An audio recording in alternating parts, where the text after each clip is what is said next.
Hey there, good morning, good evening, good afternoon. Let's talk to myself. This is the part of the day where I talk to myself about things that I was thinking the night before while laying in bed. Shout out, of course, to all 2,000 of you who are subscribed to me at the time of making this video. I truly do appreciate that.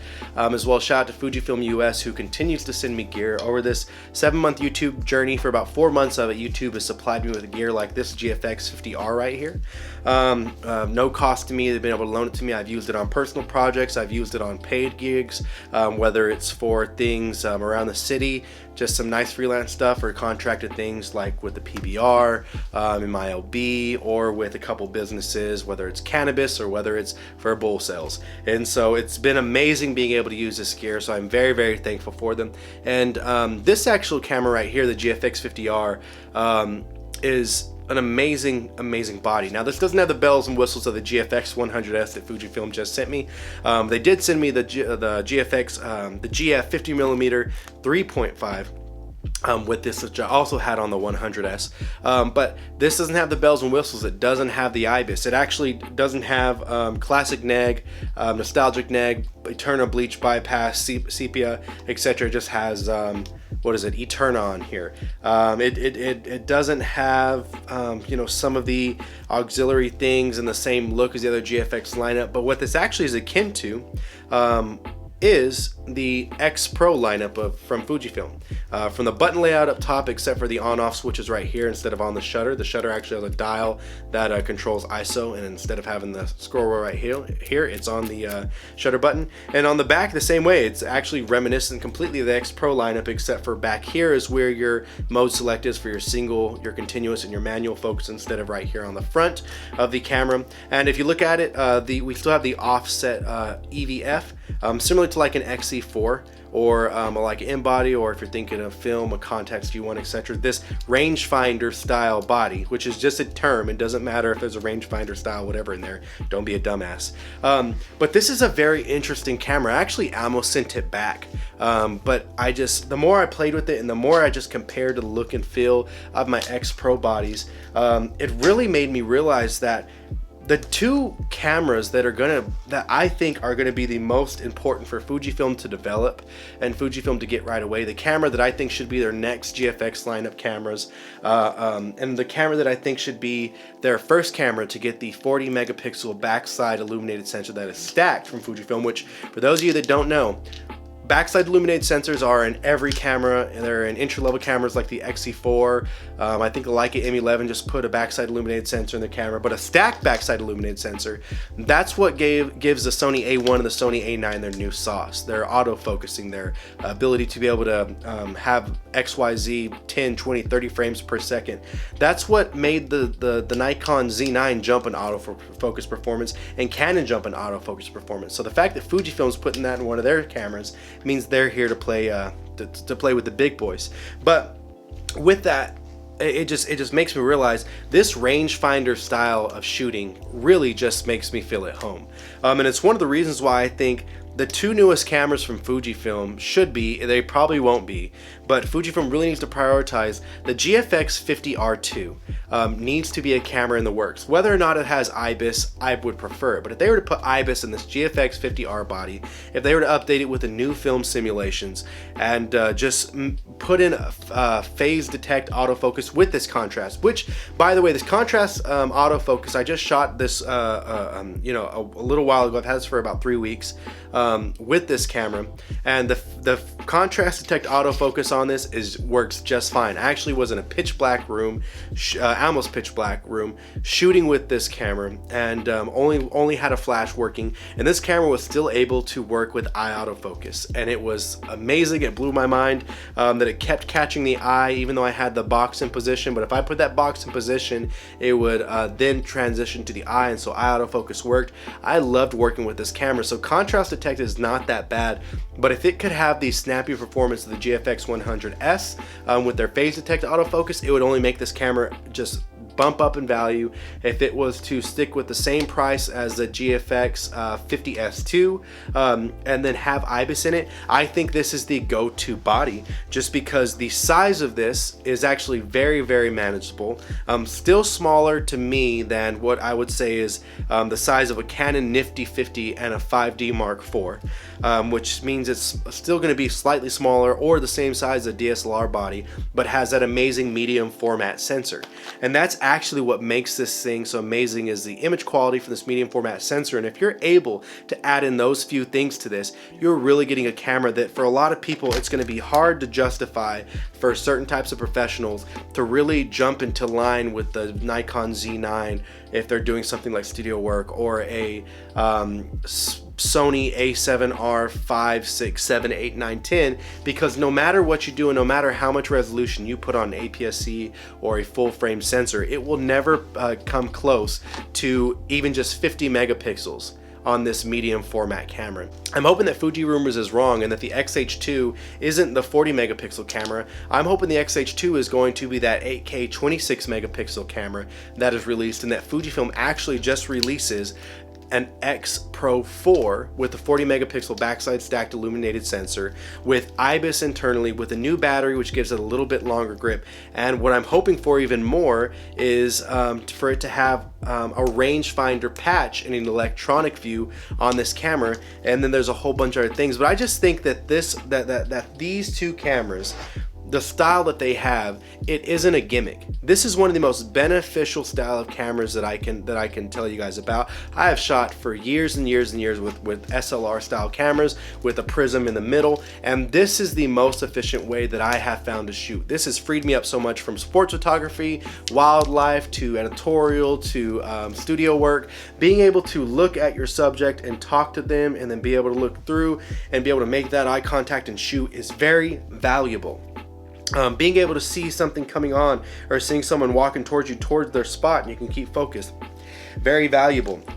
Being able to use this for sports, I shot X Pro 3 for a minor league baseball and for the USL and the MLS, and being able to track people that are coming into my shot and then shoot. Or for example, for baseball, I would have my focus point set up on single autofocus, set on the batter, usually at about f4, to get their swing through, to get them making contact with the ball. But I could watch, if the pitcher is on my left side, him on the mound start his windup, and once that ball is released, I could take photos. And it just helped me with my timing. I'm taking less shots at a burst rate. I'm making sure I get the shot and get the hit, and it's just amazing what a camera like this can do and how it can help you out. And it's not because of anything other than where that EVF, the OVF, I love the OVF on this. I use this more than anything as the OVF now. Strictly OVF camera right now. I'm actually looking at an X Pro F or an X100 or X100F or an X100V because I love OVF, the OVF. But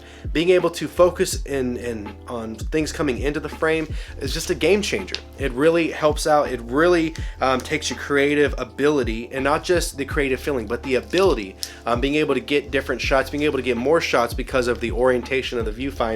It is amazing how much it can help you. And so because of that, I think the GFX 50Rii and the X Pro 4 are two cameras that are probably going to be the most effective and efficient cameras for photographers, period, no matter where you are, no matter where you're at. A lot of people love their Leica cameras. They love the experience, and a lot of people say, well, I pay the Leica price for the rangefinder experience. And it's one of the reasons why I think of the X Pro 4 lineup, the X Pro 4, there's about 2 or 3 things that I think that they need to take from the Leica M11, which just released. It's a great looking camera. I know a lot of people don't like how DP review, or how basically every other camera reviewer doesn't keep Leica to the same standard for their price and for their capability as everyone else. Everyone will say the Nikon Z7 can't be used for professional work because it doesn't have great autofocus and only has one SD card slot, but then they called the M10 and the M11 professional internal standard cameras, even though they're manual focus with one card slot on the M10 and one card slot and internal storage on the M11. I get it, it sucks. But there's a few things that I want them to actually put in not only this camera, but this camera. And the first thing is I want them to put a rangefinder style focusing system and a focus patch on the electronic viewfinder in both of these cameras. The M11 can really inspire that M line because that's a better way of manual focusing. I get it, you have the highlights and the red and the white and whatever it's called, and the peaking, and then you have the crosshatch prism. But if you are doing that crosshatch prism, that means you have the technology to make a true rangefinder style. For those of y'all don't know, there's a patch in the middle of a Leica camera. It's literally just a little square, and if you get whatever is in that square to line up and overlap with itself, if it's to the left, you focus to the left. If it's the right, you rotate to the right. That's how you get into focus. It's super easy. It's super quick to be able to catch it. But if you put that in these cameras, it just makes them that much more efficient for whenever you're adapting third-party glass to it, like a lot of people are adapting Mikonon or whatever in the world it is, or Samyang or whatever lenses to this, as well as to this camera. It takes it to another level. With that being said, Fujifilm needs to release their own manual focus lenses for the GFX system, and more importantly for the APS-C system, because a Voigtlander's already creating lenses for it. If 7 Artisan's already creating manual focus lenses for it. Get into that because people are buying at that lower price range, and also they're buying for that manual focus rangefinder experience. That's why people are buying that Voigtlander 35 1.2. Had it for a little bit, didn't like it, but if I had it whenever I had this X Pro body, I probably would have loved it a lot more. And so that's one thing that I think Fujifilm needs to do. The other thing I think they need to do, I don't know if the M11 has this, but take it from the XS10 and take it from the 50S2, put IBIS in these bodies. These bodies were made to have IBIS. They're made to be on the street. They're made to be for walking around. Even more, this body's made for being in the studio. This body's made for shooting things handheld, professionally. Put IBIS in these bodies. It'll really help out, giving it somewhere from 3 to 7 stops of exposure, because you're able to drop down. Your shutter speed would be fantastic for both of these cameras. And listen, I'm the kind of person that says if you're bitching about IBIS and all you do is shoot urban decay or shoot buildings in cities and that's your street photography, you don't need IBIS. You need a damn tripod. You need to get over it. But for people that are shooting sports and things like that with these, a la me, or people that are shooting weddings with these things, like my boy Jason Kiefer, shout out to Jason Kiefer, or Darren Lingerfelt, that are shooting weddings with something like this with a GFX system, IBIS is something that you definitely need, especially for lower light situations that they can take advantage of and that will really help out your system. Something else that I think needs to happen, and I loved in the Leica M11, is internal storage. At least put in the APS-C camera. I had it in my Ricoh GR3 and I liked it, but you can also put in your GFX lineup. You have about 64 to 108 gigabytes of internal storage in each of these cameras, to where if someone forgets their card, or if they want to go out for a day and shoot, and they want to use it like a film camera, they can. I think that is amazing. I think shooting with these cameras and being able to go out, have internal storage, oh, I forgot my card, or you know what, I don't want to bring a card today, I just want to grab my camera and go, and when I'm out, I'm out. And if I run out of information, I ran out of information. But being able to do that, I think, is amazing. I think it's something that can really help shape this system to be better, and shape this system to be better, because then it is a true take anywhere camera, because whether or not, if you have the space or not, you're never done creating. I think that's something that's great. You can pair it up to your phone to transfer these JPEGs over. It's perfect for people that love film simulations. That's something that Fujifilm's really banking on. The other thing that I really liked from the M11 camera, that I think that both of these could do, is try resolution. It's actually my favorite thing that I saw from the M11 cameras, and let me give you an example of why I like that. So with the X Pro 4, let's say they have the 40 megapixel stacked backside illuminated sensor. With this GFX 50Rii, they're going to have their 50 megapixel sensor. Let's say in a studio situation, I want to shoot 40 megapixels, or for portrait photography, I want to shoot 40 megapixels. I want to shoot 50 megapixels, okay? So I'm shooting that with both of these. Well, I don't want that file size when I'm shooting candid around my house with my family, or whenever I'm shooting street photography. I just want some smaller resolutions that I can fill up a computer with and not have to worry about space. With the Leica M11, you can, because it has tri-resolutions. It has 60 megapixels, and it goes down to around 30 to 40 megapixels, and around 18 megapixels. I think that would be great in these cameras. With the X Pro 4, you could have it begin at 40 megapixels. Then you can move to 24 megapixels, and then to 16 megapixels. The 24 megapixels would be great for something like street photography. The 16 megapixels would be great for something like shooting around your house, family and friends. I know a lot of people, if you're a photographer, first things first, you're shooting family, friends, things around the house because you just love taking pictures with your camera. And with this camera, with the GFX camera, you can still do 50 megapixels, then bump it down to around 30, and then bump it around to 20 megapixels. And because you're getting this larger, amazing sensor, here's the benefit. You're still getting better image quality than a full frame camera, period, no matter what. That is a big damn deal, even at the smaller resolutions. And even more than that, it's again great for the 50 megapixels for studio. The 30 megapixels could be something that could be used in architecture, could be something that could be used in real estate, to where you're taking hundreds of photos and you don't really want to fill up your computer with it. You want to make sure to be able to process these really quickly. You can still get more detail than with a full frame camera out of 30 megapixels from this sensor than out of a 60 with the full frame camera like the A7, whatever. At the same time, if you are the kind of person, this camera is actually pretty small. I was going to use it today to go shoot street.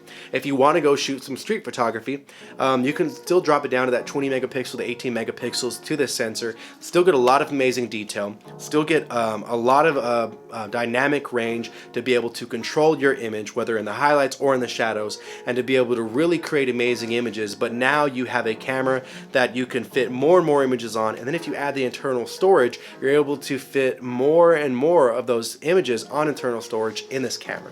The Leica M11 actually is a fantastic looking camera. Do I like the price tag? No, hell no. The camera doesn't do well enough for any kind of professional photography when it comes to people moving. You have a lot of wedding photographers that I talked to, or that they came back and later admitted on YouTube, you know, I don't use the Leica M10s for whenever people are moving or fast moving stuff. I use a Canon R6, and you know exactly who you are for that.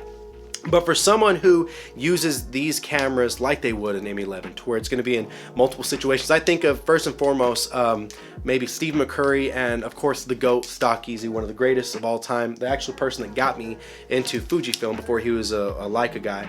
But these are people that can use the highest resolution for studio work, and then for family, friends, or for street photography, use the lower resolutions. I think that works. I think that is a great idea. Leica, hats off to you. What a great damn idea for that tri-resolution. But I think that when you take all those ideas and you put that into the X Pro 4 and you put that in the GFX 50R2, these are winners. These are winners for Fujifilm to be able to take a bigger bite out of, first and foremost, what they really care about, the camera market, and out of the full frame camera market. But even more, this just gives their users more options and more ways to be able to create successfully the way they want to create. I know a lot of people that could actually use a camera like this, a GFX 50R, and use it for their professional work, but their biggest issue is storage. But being able to get the same amount of detail but in a 30 megapixel resolution image to be able to save a little bit of storage would definitely go a long way with them. And I know a lot of people who are street photography advocates but also use their cameras for professional work, their X Pro bodies for professional work. Me being one of them, whether it's sports or whatever. And the thing is, with this camera right here, having a tri-resolution sensor with 40 megapixels and all the things I said, the IBIS, the internal storage, it just makes it that much better. I know that, you know, this is not confirmed, the GFX 50R2, and I know that no one's heard of the X Pro 4 and there's no confirmation of it, but Fujifilm, if you're watching this, these right here can turn into be your bread and butters. And this camera right here actually is your bread and butter. This makes you stand out from everything else in the system. And if you put in a rangefinder patch for manual focusing, there are going to be a lot of people who have been saying over and over and over again, I want a Leica that can come from that Leica build down to this system right here, that would love having not only autofocus but a true rangefinder manual focus situation, to where this is more of a style and of a taste of someone shooting professionally than the Leica M bodies are. I mean, just being honest, I mean, I would have an easier time transitioning from a Nikon, a Sony, or a Canon, be able to start shooting more immediate professionally with a Fuji X Pro body than a Leica M body, because of just learning how to manual focus, learning what glass to get, and also the price point to entry is a lot lower with this. You don't have to raise your prices. What you do is you make something that is more enticing to the market that sells more bodies, because supply and demand are always going to be there. But also you have to understand the supply and demand of other manufacturers, and the reason why the price points are so different to have to be able to compensate for the fact that things aren't flying off the shelves because of lack of features. So with that being said, these two cameras are actually cameras I really love. Honestly, a lot of me is thinking that if I was to switch to an X100F or an X100V to have a 35mm equivalent and then get the 28mm adapter and then purchase one of these bad boys with 40mm, I'd probably be very happy with my everyday life, and I know I could get along. And getting this camera in my hand has actually put to rest a lot of worries that I've had about this build, about this camera, about if I should switch to medium format. It's still not set in stone. It's not something that I for sure am going to do, but it is something that I'm every day getting more and more open to for actual paid work, just because I love being able to work with the files. The 50 megapixels is a lot smaller than the 100 megapixel files. And I just love the look of everything, and even more with this camera right here. These X Pro bodies, after having this in my hand and then putting an X Pro body, it feels so tiny and it just feels right. This is a perfect street companion, it's a perfect everyday companion, it's a perfect professional companion. And again, it's because these offset rangefinder viewfinders, it's amazing. And it's something that I really wish more camera manufacturers would put into their lineup as more than a gimmick or as more than their cheaper lineup. This is for sure the flagship. Fujifilm, keep the X Pro body as a flagship, but it's really why I prefer this. So the X Pro 4 and the GFX 50Rii are two things that I'm hoping Fujifilm still has on the map, and I'm hoping it's something they bring to fruition. I'm hoping they bring out these manual focus lenses for the Fuji system created by Fujifilm. I'm hoping for IBIS in both these bodies. I'm hoping for the new updates with the film simulations of both these bodies. I'm hoping with the larger battery. I'm hoping for a rangefinder style patch. I'm hoping for all these things. And the thing is, you guys may be saying, you know, that's kind of crazy, that's a lot to ask, but it's not, because there's proof of concept with other companies, and there's proof with the technology that Fujifilm has right now that they actually can do that. It's just a matter of will they? And I believe that Fujifilm not only can, they should, but I'm hoping that with enough push from the community, because we are their marketing, let's be honest, maybe they will. But with that being said, hope you guys have a good one. Hope you enjoy. Let me know your comments, let me know your feelings if you got hurt by this or you don't like these kind of reviews. Have a good one.